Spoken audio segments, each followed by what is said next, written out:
All right, before we get into this video, the first thing that I would like to say is all of the tile in this bathroom was provided to me by Tilebar.com.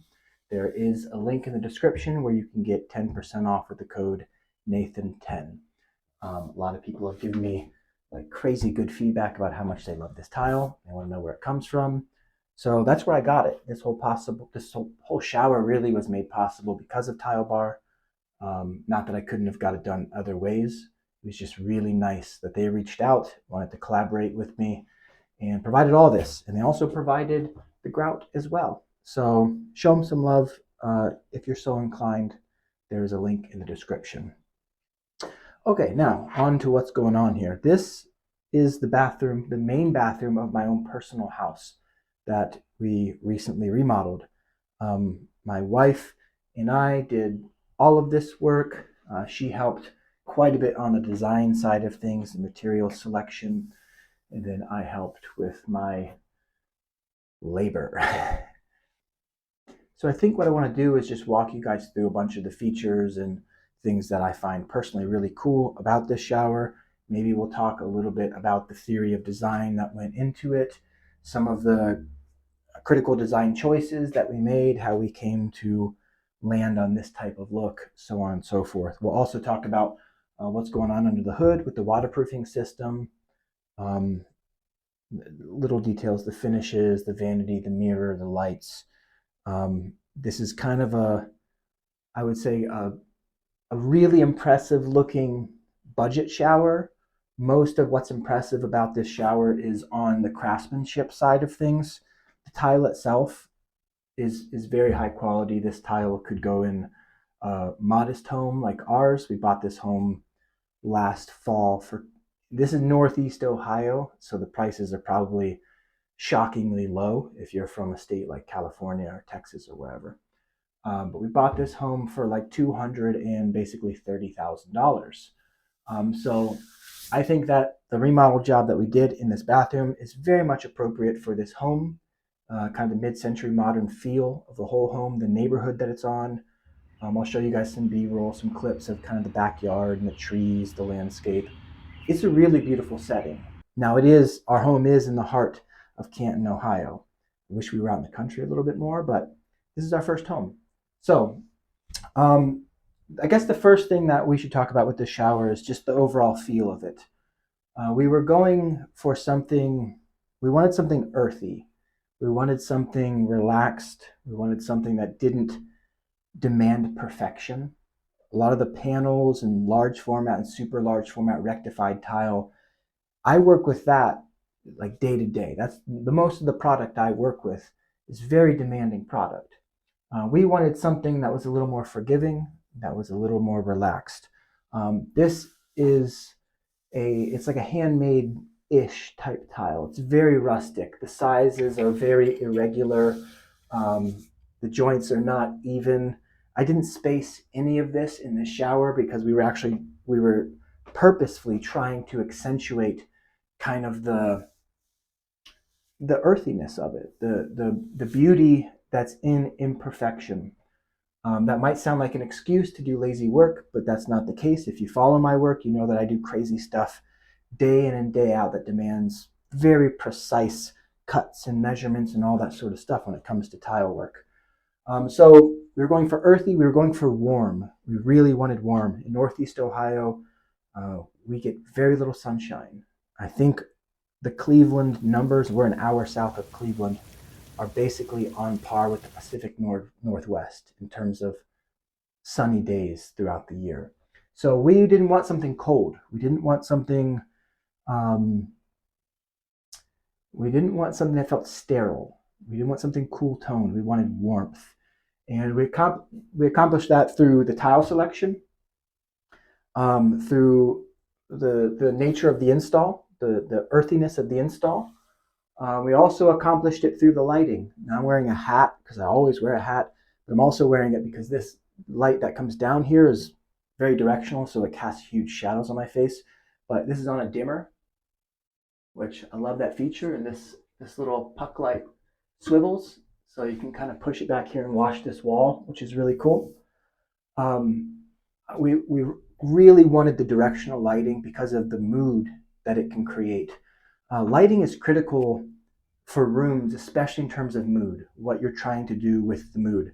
Now, if you watch, I'll turn this overhead fan light on, and along with the noise of it, now it's just a really bright, cool tone. That's probably 3,500 kelvins or something like that, as opposed to this light here is very warm, right? So we accomplished the warmth through the tile selection, through the install, through the design of the whole room, through the wood tones, and then also warm lights. There's also very warm lights in this niche here. So this is a Schluter niche with a LED light strip in it. It's called Light Protect. Also on a dimmer switch, which is incredible. And same thing, it adds to the mood in here. So if it's like late at night and I'm tired and I want to take a shower, but I don't really want the lights just blaring in my face, I won't turn everything off, but I'll do something like this, and I'll turn this down, and it's peaceful, right? It's calm. Nice warm shower before bed. I don't know physically if that's good or bad for you, but I love it. Or I can turn this one off and just use the niche light. Same thing, very soft, very diffused light. I love it. So the warmth was accomplished through the design of the shower. The warmth was accomplished through the lighting, the color selections. I guess the next thing I want to talk about is what was going on in here before. We need to cover that. Where this knee wall is here, this used to come out to somewhere in here.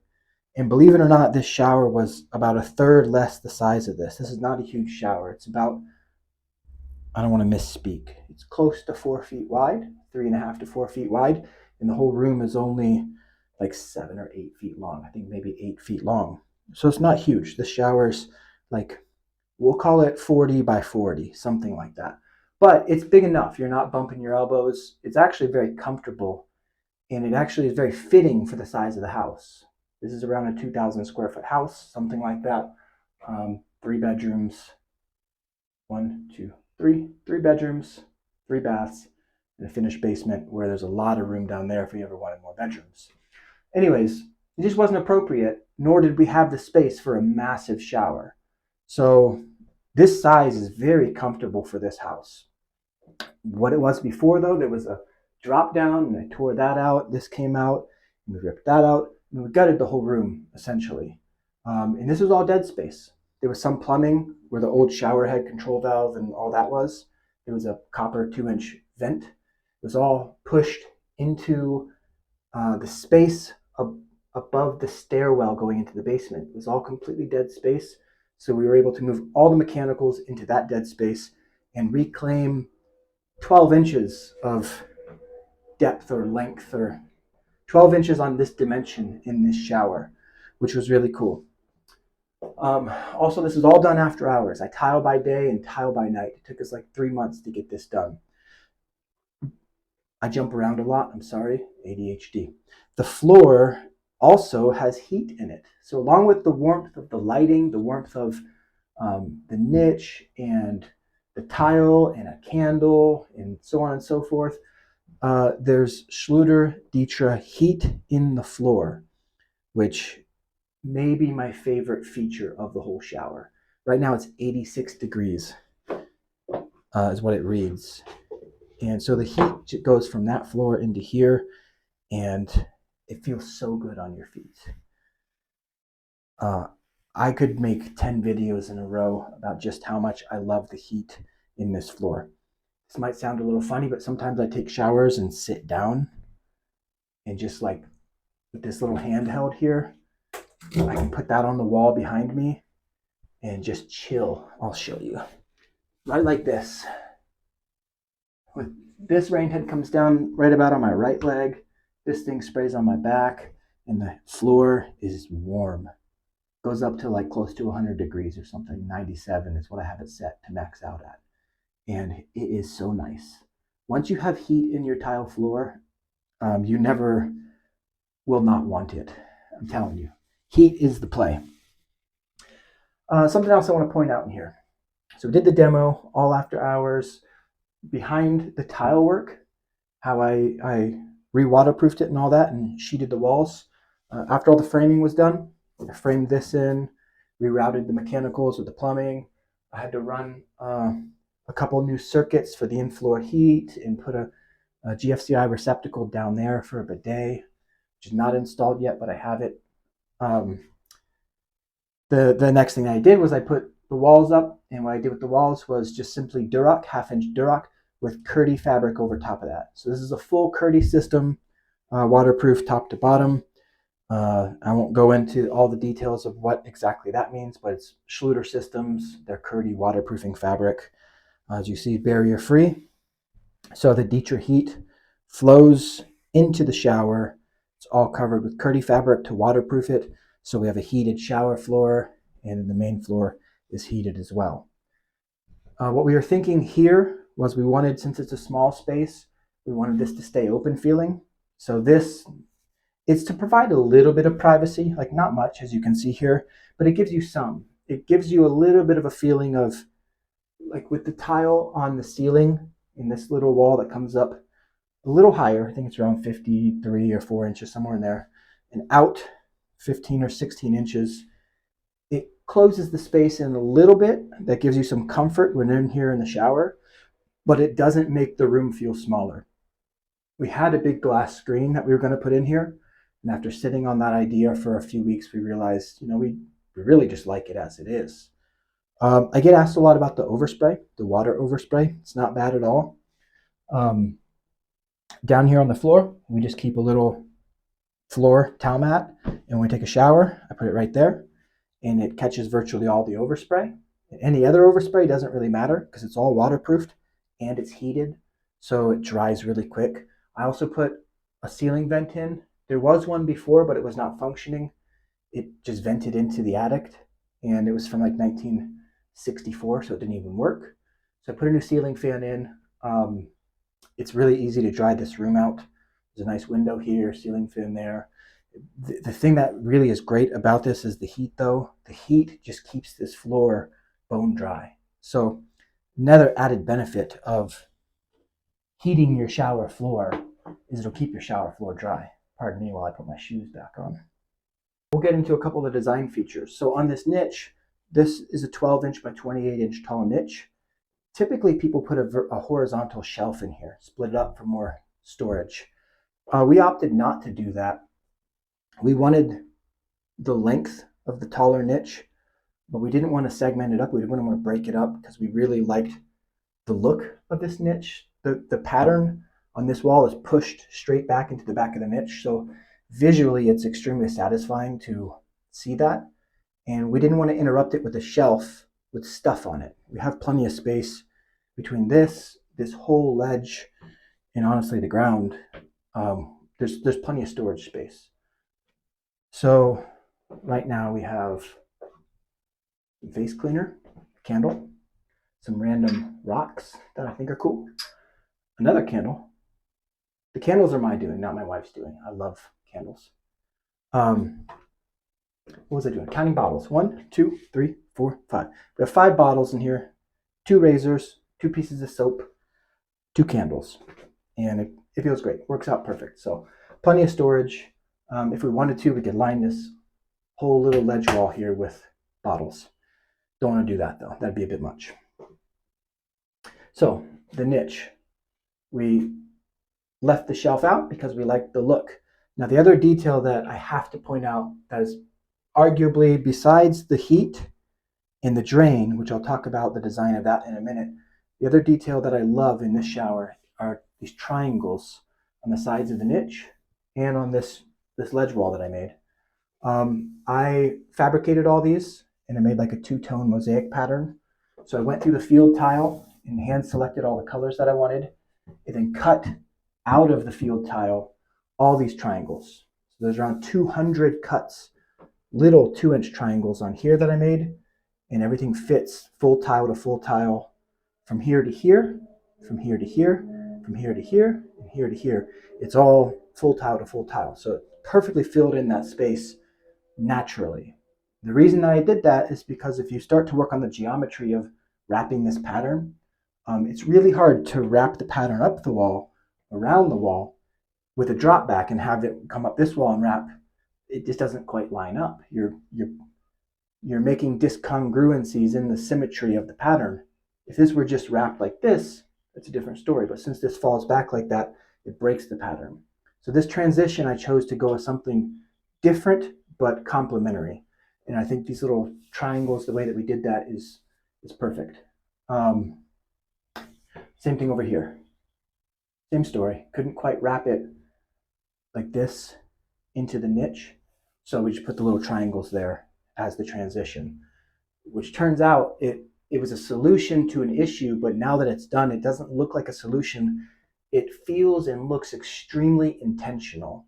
And that's because it was. We took multiple days mulling over how we wanted to do this transition. And when we landed on this triangle idea, it very much made sense. We liked it, so we ran with it.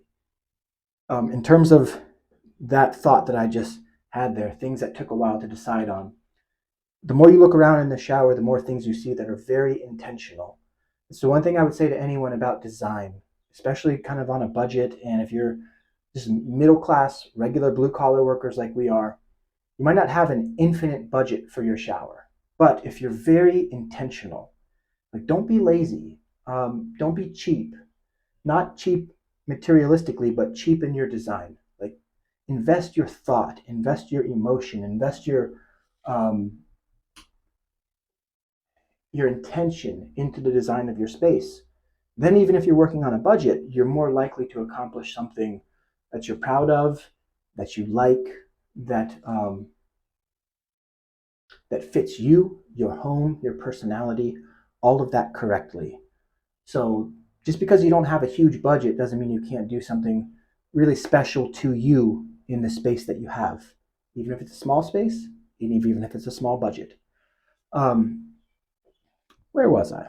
So when you look into this shower, one of the details that I love about it are the pattern wraps. So along this line of sight, the floor, this tile wraps up the wall, so the pattern turns. And then when you look up this wall, it wraps this way too. Not only that, when you're looking in the shower, the side pattern wraps. This outside corner wraps too. And so does this.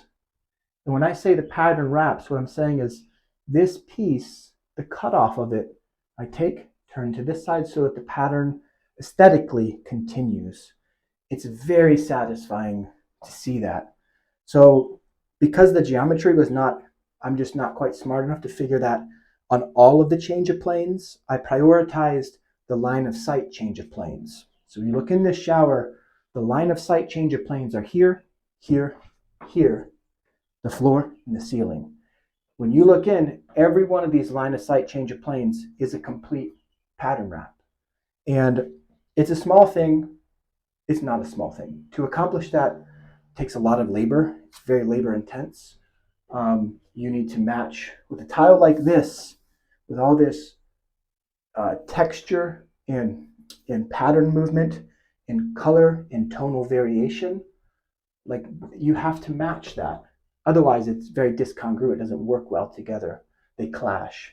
And so if you look at the pattern wraps, you'll see the colors wrap along with the shape of the pattern. The orientation of it matches. All of it matches. Very intentional. When you see it in person, you recognize immediately that detail. It's probably the most satisfying detail of the shower. I'm having a very difficult time picking the most satisfying detail of the shower. The wraps are very satisfying. The triangle transition is satisfying. The niche is satisfying. The lighting, all of it, really. The tonal, just the color of the tile. I love this pinky, sandy, earthy color. It's just very warm and inviting. Little details, let's keep talking about them. This black trim, this is a very fun detail. This is all one piece that I bent. If you've ever tried to bend jolly metal edging, it's not the hardest, but it also is not the easiest to accomplish. So same thing, it softens the edges of it, and when you see it, it's a small thing, but if you look at it, you notice it and you think, oh wow, that's pretty cool. Like, you don't see that too often. And not only do you not see it too often, when you do see it, it's not always executed in the cleanest way, the cleanest fashion, or the most satisfying fashion. In my opinion, and to my eye, this is very satisfying. It's very soft. It's kind of rounded over. And it's really cool to trace that with your eye and realize, like, oh, this is all one piece. So I bent the metal. You remove excess material on the inside radius, and you bend it on your exact point where these angles are. All right, the next thing I wanted to point out in this shower is the black and gold that we have going on. So the drain, this is the Schluter drain. Let me see if I can pull the grate out.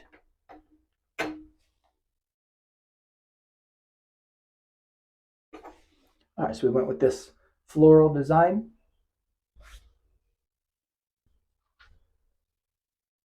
With the gold, we kind of wanted the black and gold because the vanity has gold touches. The handles are gold, like a brassy gold. This is kind of a brassy gold. And the light is black and gold, or black and kind of a brushed gold. I don't know whether to call it brass or brushed gold. I think it's more like brushed gold. With this drain, what we noticed when we were designing it is that the color of it didn't quite look as good next to the more pink tiles as it did to the more earthy tiles. So actually the layout of the floor tile, that we had to bear that in mind. So the actual piece that drain is centered on was deliberately chosen. And then same thing with the surrounding 1, 2, 3, 4, 5, 6, 7, 8 tiles. Those are all deliberately placed just so that it, to our eyes, looked the most satisfying when you look at that drain. Speaking of the drain, you'll notice another really just fun detail. As a tile guy, a lifelong tile guy, second generation lifelong tile guy, these are the kind of details that, I mean, I'm going to sound like a nerd, but they just make me drool a little bit. I took like an hour and a half maybe to make this cut, this one cut. I thought, I want that cut to be absolutely perfect. And so I actually traced it with with those little fine liner pens. Let me find one. I want to show you guys this pen. So normally you would use, like a Milwaukee Markzal or a construction pencil, but I wanted this to be so exact that I used this Statler pigment liner. 0.05 is the measurement. It's very, very exact. I hope that focuses. That's what I used to mark this cut, and it took an hour and a half or 2 hours to trace that out. It's very precise, very exact. It's centered in the middle of this tile, and it looks so cool. I'm so happy with how that turned out. Because this was after hours, it was done just how I wanted to do it. I was able to do some extra things like that. A lot of times on the job site, you just got budget constraints and schedule constraints that keep you from really doing silly things like that. But doing silly things like that is just like, that fuels something inside of me. Same thing with this metal and these triangles and this niche, the pattern wraps. All those little details like that really do good things for me personally on the inside. If I could tile every single day of my life, just focusing on the little things like that and make enough money doing that, I would do that nonstop. I would move away from kind of production installations to only stuff like this where there's 50 little details to discover. All right, so I've covered quite a bit of this. Let's see, there's a couple other things that I want to discuss. With the black trim, so this plane here is the same exact height as this plane. That was intentional. I moved all the receptacles in the room so that they're all horizontally, perfectly in plane. That was intentional. We have the touchscreen thermostat. It's lit, it's backlit, but it's a mirror finish. So like the glow of the lighting coming through the screen is very soft. It's not bright and in your face. I love that about that thermostat. We wanted the black metal, the edging, to just have a really continuous feel to it. We really didn't want anything to end abruptly or end in a illogical or non-satisfying way. So we were super intentional. That's what the bend was about. We liked that continuation. That's what this plane was about here. It just created a sense of continuation. Same thing with this. Not only does it bend around, but it goes up and over and down. And then it turns this way because I put a tile baseboard in or kickboard down at the bottom. That's 5.5 or so inches tall. And very satisfying to see that black metal just trace all the tile terminations like this. So sometimes you can miter your outside corners, or you can use bullnose or something like that. In this instance, the black really elevated the design overall. So the mirror has black on it. The shower head is black. The control valve is black. The handheld is black. The faucet, the sink faucet is black. It really is themed well when you walk in. You notice the gold is subtle. It's just the drain, the handles, and the lights. The black is a little more bold, but the black works really well with the warmth of this tile. So we played with a couple different ideas of the color that we wanted to go with, but black just felt like really a no-brainer there. I think that's most of the particulars. The one thing that I really want to highlight with this shower is the feel of it. It just has a spa feel to it. It's kind of problematic actually, because I spend an insane amount of time in this shower. I'm almost like afraid to confess how long I can be in the shower for, but I will anyways. Most of the time, they're short-ish, but sometimes at night, like if I get in the shower around 8 o'clock, I can spend like 45 minutes in here. How our hot water tank doesn't run out, I don't know. I don't know what the capacity of the hot water tank is, but it does a good job. But I can spend a lot of time in this shower. I don't make a habit out of that because it's just kind of wasteful with my time. But I said all that to say that it's just so comfortable in here. It gets so steamy and so warm, and the light is just so like snoozy that it's really easy just to come in here and like breathe really deep, let your shoulders down, let everything relax, and just chill. Not even chill. You're not chilling. You're more what's the opposite of chill? Just bake. Come in here and just bake. Anyways, once again, I want to give a huge shout out to Tilebar for helping me accomplish this. It was really awesome of them to reach out. Like I said, I'm so happy with how this turned out. There's actually the bathroom on that side of the wall in our hallway is getting remodeled next. It's going to be fun. We're going to carry some of the design elements and themes of this room into that room as well. Over there, it's getting 24 by 24 terrazzo and a 4x4 kind of a wavy handmade subway tile on the walls. So stay tuned for that. Whenever I get the courage and energy to demolition that one, to demo it, to tear it all out, then we'll get started on it. But I don't know precisely when that's going to be currently, because accomplishing this was no small feat.